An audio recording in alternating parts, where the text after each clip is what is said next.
This is 7 News, the voice of the border. Tonight, a bleak prediction for farmers and country communities. Paramedics stage a 12-hour strike in defiance of industrial orders. And e-scooters coming to Albury for a 12-month trial. 7 News begins now. Good evening. The Murray-Darling Basin plan has been slammed as a death sentence and devastating for communities along the river. But today, farmers who will be impacted say it'll decimate smaller rural and regional communities. Farmers left feeling unheard and let down. We're feeling neglected. We're feeling like we're not being listened to. It's a bitter, bitter pill to swallow. The basin's heart has been broken. It's a death sentence. A raft of changes to the Murray-Darling Basin plan passed the Senate yesterday. It means the government will soon be allowed to buy back 450 gigalitres of water with the aim of putting it back into the environment. But already the legislation has been crucified. Just a joke. It is purely political water, so there's no scientific basis for it. It is just a dirty deal. And this water buyback will decimate smaller communities. Howlong farmer Richard Sargood owns property that backs onto the Murray River. He slammed the decision and says the flow-on effects will be disastrous. It is going to be devastating. This water will come out of the consumptive pool and it will force the price of water up. It'll affect the cost of living. There's no good news in this story whatsoever.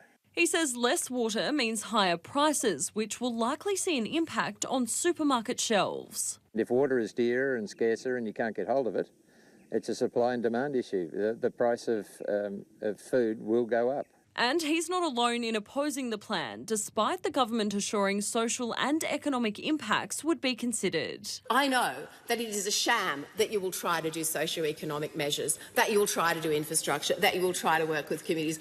Now that the plan has passed the Senate, it'll span over the next 3 years with hopes to bolster flows in South Australia. But many have doubts the water will actually ever reach its destination. The channel capacity won't allow it. And even if they allow relaxed constraints to allow overbank flows to get more water down, most of that's gone by the time it hits the Chuka. It just can't be done. Clesianta, 7 News. The region's Catholic diocese has been forced to pay even more money to a victim of sexual abuse from the 1970s. The damages payout has now risen to $4.2 million after the Catholic Church failed in its appeal of a jury verdict. The victim was originally awarded the total of $3.4 million for both economic loss and past pain and suffering. He was the victim of convicted pedophile priest Vincent Kiss. Paramedics have taken unprecedented strike action against a breakdown in talks with the state government over a pay deal. Despite an 11th hour order to halt the strike, Ambos went ahead with the industrial action. Let's bring in Jacqueline Stanley now with more on this. And Jackie, this hasn't been seen before. No, Maddie, this is once-in-a-decade action. The Industrial Relations Commission told the Ambos that they couldn't go ahead with the strike, but they have anyway. The Ambos were promised a pay increase by the Labor government, so from this morning they'd threatened to only pick up lights and sirens calls, citing enormous pressure, tough working conditions and low pay. Albury's paramedics are largely blocked from speaking to the media, but they have told 7 News that some have worked in town for 30 years and have never seen a pay increase. And we know border stations are seeing a mass exodus of staff. We cannot simply afford to lose more paramedics every year to other states. Strike action by paramedics is a really brave thing to do, even though the Industrial Relations Commission has told them not to go ahead. Maddie, in just under an hour, the 12-hour strike will end. Thanks for the update, Jackie. That's Jacqueline Stanley reporting there for us tonight. Albury City Council has announced a new way to get around the border. Locals and visitors will be able to jump onto an e-scooter as part of a 12-month trial beginning on the 15th of December. 300 scooters will be available right across the city and it will cost $1 to unlock the scooters. Council will release the price of a full trip on launch day. The e-scooters will be limited to 10 kilometres per hour on shared paths. As the Australian government attends a summit on climate change, a group of protesters has taken to the streets. They're the knitting nanas for renewables and hold grave concerns for the planet's future. The government's in Dubai on climate and school kids continue to take to the streets. But it's not often you see the older generation up in arms for the earth. It's really important that all politicians put in a big effort for climate action. We've got COP28 meeting and we want bipartisan people working together as a team to really bring us up to renewables, to transition to the new economy. As world leaders attend the World Climate Action Summit, COP28, local protesters know it's the government who needs to act to protect the planet for their grandkids. This year there have been lots of records broken and lots of big events all around the world. From fires to floods, July was the hottest month ever recorded in human history. And it's predicted that 2023 will be the warmest in more than 170 years. We know it's only going to get worse. Congregating at Susan Lee's office, then walking to QE2 Square. This group have one message for the member for Farrer: take action on renewables and do it now. And we went to her office because we're constituents of her and she needs to know what we, as the people she's supposed to represent, feel about climate change. And even the birds fear for their future. Very iconic bird, loved by all. It at risk of extinction. Jacqueline Stanley, 7 News. AusNet has revealed underground cabling faults were to blame for Wodonga's power outage. On Wednesday night, 4,600 homes and businesses were left in the dark from 8 p.m. Although the grid was reconnected at 11 p.m, some were left without power until mid-morning yesterday. AusNet says it's the second outage in recent years and it's been caused by a cabling fault. Retailers are reporting a delayed start to the Christmas shopping season, with customers reining in their spending. Businesses suspect the slow start to the season is due to the cost of living crunch. It's no secret. Cost of living pressures are the biggest concern around the kitchen tables of this country. And with Christmas around the corner, we're counting the dollars instead of counting down. Like, everything's obviously, prices have gone up on everything, so yeah, people are probably watching what they're spending a bit more. I don't overspend at Christmas. I don't spend hundreds and hundreds on gifts. For those on the other side of the counter, cash-strapped shoppers means less business. We definitely have noticed a quieter Christmas period, or leading into Christmas period. I think people are far more mindful of how they're spending money with the cost of living rising so much recently. Ms Greeley says rate, petrol and cost of living hikes has made for a more frugal trading period this year. Unpredictable financial climate at the moment is just making people pinch their pennies a little tighter. As the threat of another rate rise looms, some businesses are left with no choice but to brace for impact ahead of what should be their peak shopping period. If there's an interest rate rise, we do see people go into their shells a little bit, but I think we're fairly confident that that won't realise this time around, and I think we're in for a good December. Mr Young says Black Friday fatigue has been a key player in the delayed shopping season. There's a little bit of hangover from that, so it's a little bit sluggish sometimes to get going, but we're confident that December's going to be quite strong for us. Usually the momentum starts to build.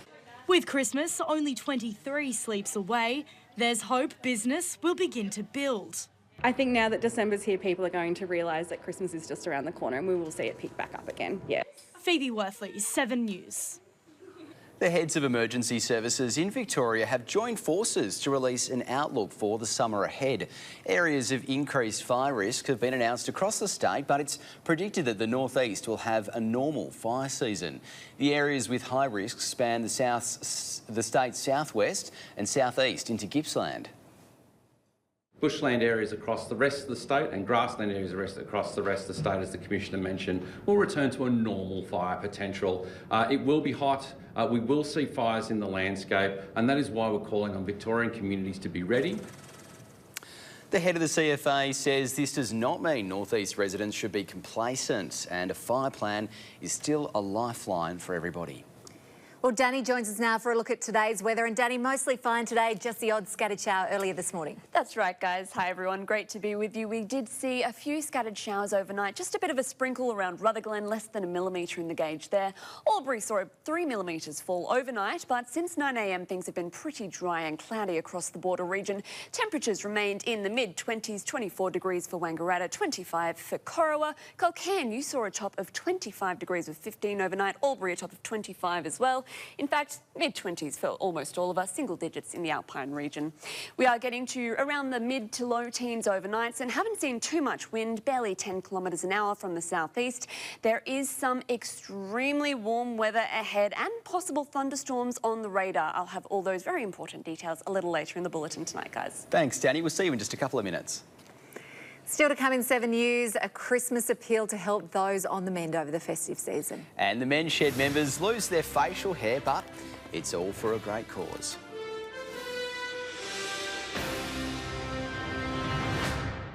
The Albury North Rotary Club's Christmas market is returning this Sunday at the Kiwa Street car park. Entry is by gold coin donation, with all proceeds going towards local charities. 60 to 70 stall holders with about 120 sites, selling a variety of things from food, second-hand books, all items that you could ever want to put in your sack for Christmas. We've been doing so many presents, filling the sleigh up just to make it a better market for everybody. The Christmas market will be held each Sunday until December 17th from 8:30 in the morning until 12 p.m. The Albury-Wodonga Health Foundation has launched its annual Brighten Up Christmas Appeal. Funds raised will support rehabilitation services and an in-home program, reducing demands for hospital beds. In time for the giving season, the Albury-Wodonga Health Foundation has launched its 2023 Brighten Up Christmas Appeal. What's that? Funds raised will be assigned to the subacute ward at Wodonga Hospital. Each year, more than 300 patients receive intensive support and care here as they recover from injuries and illnesses. First on their Christmas list is a tilt table. These are used to position people in an upright and semi-upright position. They help reduce the risk of falls in people prone to fainting and can help improve blood flow, circulation, muscle strength and conditioning. The subacute in the home program will be supported as well, assisting their mission in reducing demand for hospital beds. We'll take patients from our subacute ward already or from other areas of the hospital and in the community to also reduce or prevent those ward admissions as well. There's really strong research indicating that patients who are cared for, particularly after serious illness or injury, do far better in home. And ensuring patients can be surrounded by loved ones. I was there for them, emotionally and verbally, which was great for them and me because, I could feel like I was there for them, not just stuck at home in hospital by myself. The Albury-Wodonga Health Foundation hopes to raise at least $20,000 this year. We would love to raise more funds because the more funds we raise, the more people we can help here at Wodonga Hospital and in the homes. Donations can be made on the Albury-Wodonga Health Foundation website. Rochelle Pudnikovich, 7 News. The Wodonga Men's Shed marked the first day of December in a big way, finishing up its Movember campaign. 10 of its members shaved off their facial hair and beards after spending November raising money and awareness for men's mental health. Apprentices from Wodonga TAFE did the honours with the Clippers at the shed this morning. Part of the whole process of the Men's Shed is to get men to talk to each other. It's extremely important that older men particularly get together and talk about these things. The shed raised around $2,500 during the Movember campaign. Still to come in 7 News, Albury Cricket Club turns pink for a great cause. And one of the best ever water polo seasons is only just heating up.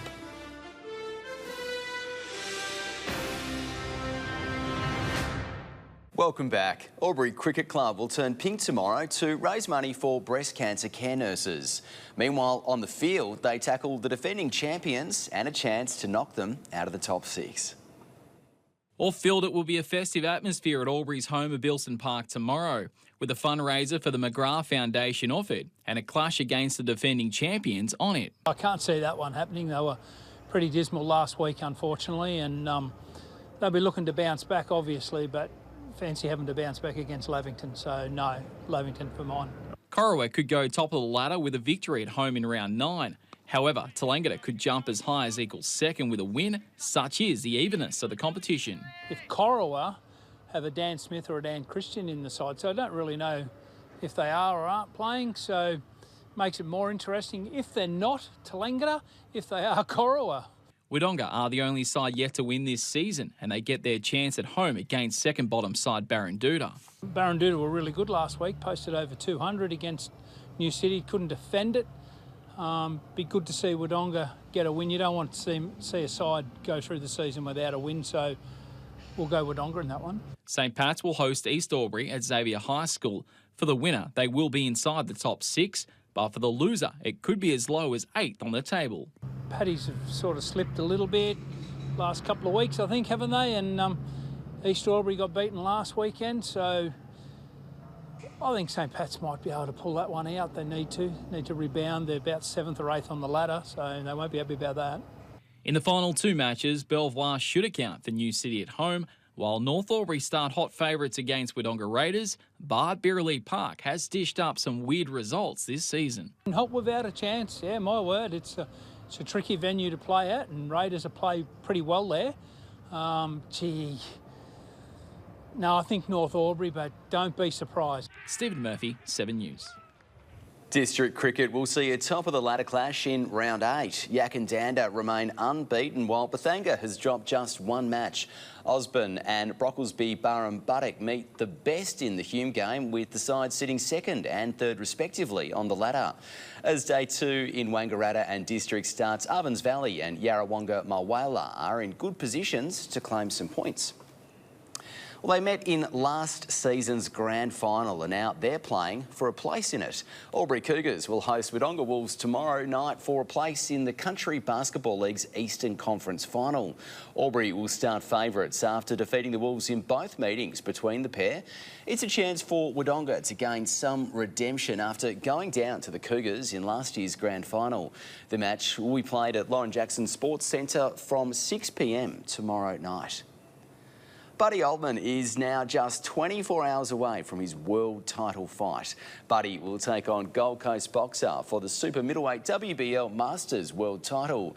Jenna Slater will be fighting for her own slice of history in the bantamweight Muay Thai title. The action kicks off at Albury's Entertainment Centre tomorrow from 7 p.m, with tickets still available at the door. A women's water polo leader has hailed the competition this season as the best she's ever seen. And it's no different in the men's, as the top 2 sides prepare to go head-to-head. Albury have quietly gone about their season so far, but the noise is certainly getting louder around them. The Tigers meet Sharks in a top-of-the-table men's clash, with just 1 goal separating the pair in their previous encounter. Stop their counter-attack play, force them to play 6-on-6 with us, and make our attack really matter. So take the most of our opportunities. Can't afford to leave those sort of 50-50 chances out there. Really got to take all those and really try and put some scoreboard pressure on. But Albury won't be taking much away from their previous win, labelling Sunday a whole new ball game. Last time both sides were missing a host of players. Between the Goulds and Coopers, there's blokes everywhere. So it's yeah, they've got a really deep team. I reckon their sort of top 9 or 10 really sort of give you a lot of different options that you've got to take care of. So hopefully if we play them right, we can come away with the win. In the women's, no side has been able to quite get their best team in the pool on a regular basis. However, that says a lot, given many are saying it's one of the best standard of competition in years. Yeah, I think it's actually been the highest standard of water polo we've seen on the border in a long time. I think a lot of teams have either recruited well or have had returning senior players, making it the strongest comp that, yeah, we've had, well, what I've ever seen. Pirates will be looking to bounce back hard after being humbled 16-8 against rival Sharks. This weekend they take on Albury, who are last, but could be the competition's dark horse in the back half of the season. Just consistency. I think we have moments of brilliance followed by going missing. So for us, it's about putting 4 quarters together. In the final women's game, Sharks should have a win over Stingrays. Stephen Murphy, 7 News. Up next in 7 News, Danny's back and she's got your weekend weather forecast. That's coming up next. Hello again, time for another quick look at the weather picture. The low pressure system that's been generating all that rain in the east is gradually starting to move away now. Before that's gone for good though, some troughs could trigger one last wave of showers across the southeast of New South Wales tomorrow, and that could drench large parts of Victoria as well. By Sunday, a high pressure system is keeping most of New South Wales dry. Hot easterly winds across the state Monday, Tuesday. That should keep our skies clear well into the working week. Taking a look at that rainfall chart, there is just a small amount of rain left on the radar, around 10 millimetres for the Albury-Wodonga region, spread out over the next 8 days. After a sunny start in the morning, most of those showers should fall tomorrow afternoon, maybe even the chance of a thunderstorm with soft westerly winds, temperatures in the mid-20s, 25 degrees for Wagga, 23 for Beechworth and a top of 17 in Omeo. Showers should disappear around Sunday as those clouds start to separate. Temperatures up a couple of degrees as well, 26 in Benalla, 27 degrees in Yarrawonga, just single digits overnight in Rutherglen, Falls Creek a top of 11 degrees. Then Monday, the start of our working week, it's finally going to look a bit like summer. Clear sunny skies and temperatures warming right up, as is our UV rating hitting extreme levels from 9 to 5, a top of 26 degrees in Omeo, 30 degrees in Shepparton.